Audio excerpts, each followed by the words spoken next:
태어나서 한평생 노력하고 열심히 산다는 것이 결국 어떤 것인지 생각해 본다.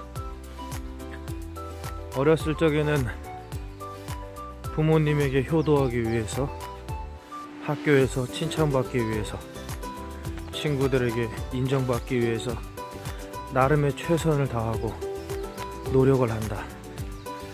누구나 학교를 다니기 때문에 그것이 공부 위주로 성과로 나타난다.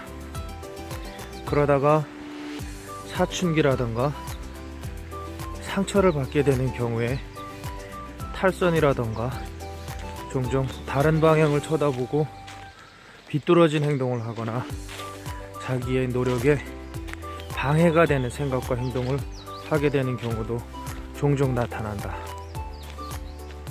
좌우간 이렇게 학창시절을 보내고 난 이후에 노력은 누구나 한두 번씩 다 해봤지만 학업에서의 성취는 거의 상위 몇 %에게만 실효가 있다.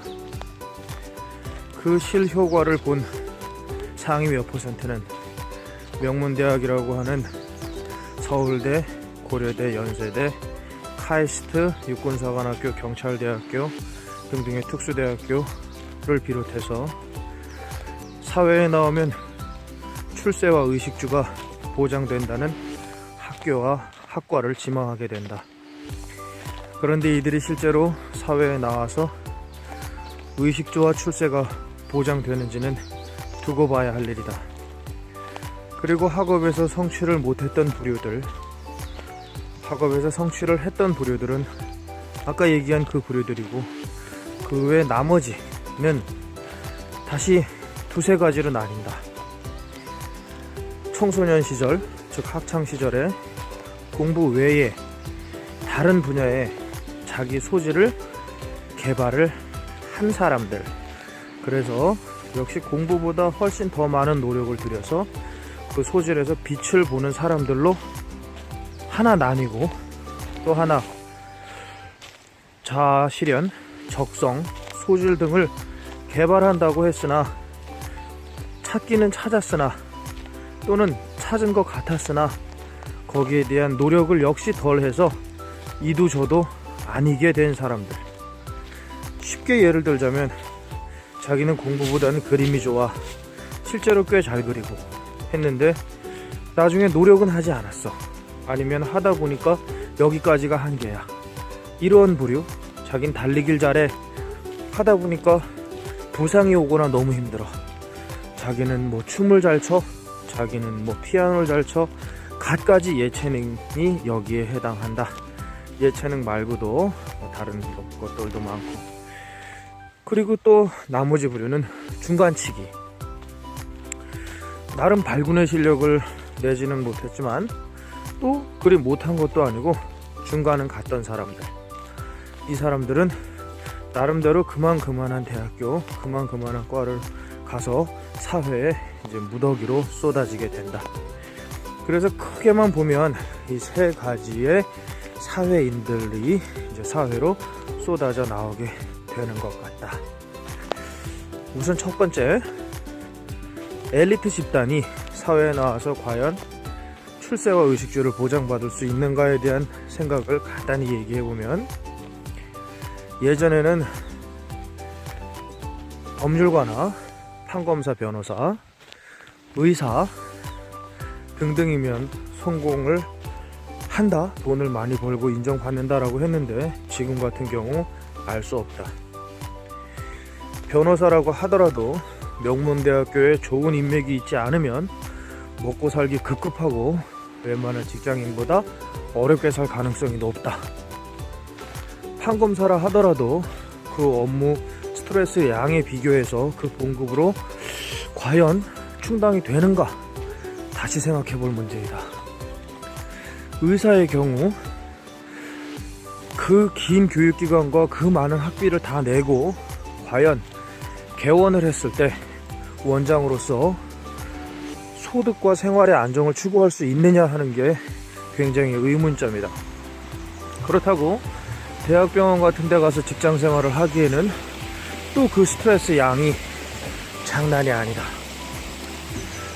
그래서 물론 무직자나 이런 사람들보다는 좋겠지만 잘 생각해 봐야 할 문제이다. 자기가 감당할 수 있는지를.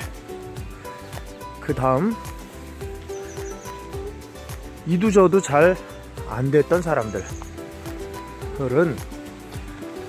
사회에서 두 가지인 것 같다. 크게 봤을 때 뭐 흑백 논리는 아니고, 우선 사회에 나와서도 별 생각 없이 또는 자기 좋은 거 위주로 살면서도 힘들다는 말은 사실 제일 많이 한다. 나도 이렇진 않다, 내가 그렇게만 보이냐 이런 말을 하면서 그런데 희한하게도 이런 사람들이 진짜로 자기 좋은 거는 많이 하게 된다. 일단 본인이 좋은 걸 많이 하다 보니까 돈을 꿔서 하던, 도움을 받아서 하던 또는 알바나 막리를 통해서 하던, 그렇게 나이가 들어가는 스타일들이 있고, 또 하나는 밑바닥서부터 산전수전을 겪어서 제2의 성장기를 거쳐서 성공하는 스타일들도 있다. 우리가 흔히 얘기하는 뭐 서민 갑부라든가 인생 역전이라든가 이런 스타일들, 물론 쉽지만은 않다. 그리고 이런 사람들은 사실 학생 시절에 공부에 적성이 안 맞았던 것 뿐이지 내면에 동기가 쌓여서 그 동기가 촉발됐을 경우에 굉장한 노력과 희생을 감내할 수 있었던 사람들인데, 이런 사람들이 국영수, 공부에 상관없이 사회에서 대단한 힘을 발휘한 경우가 된다. 그 다음에 이제 이 중간 부류들, 대다수 사회로 쏟아지는 중간 부류들이 바로 이 두 사람들의 직원이 된다.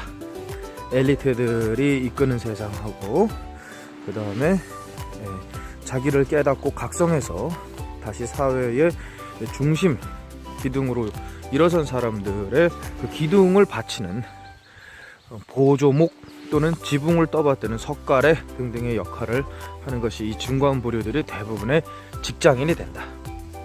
그런데 또 행복 지수로 보면 이 중간 부류들도 상당히 행복하다고 느끼고 사는 것 같다. 나름대로 불평불만, 봉급이 짜다, 근무가 어떻다라고 하지만 그래도 나름대로 여행도 꽤 잘 다니고 외식도 잘 다니고 정부 비판도 하지만 또 정부에서 주는 혜택도 잘 찾아 먹고, 아마 군대에서 쓰는 말인데 더도 말고 덜도 말고 중간만 가라 라고 하는데, 이런 사람들도 어찌 보면은 크게 지식적으로 고뇌를 한다 그러지만 역시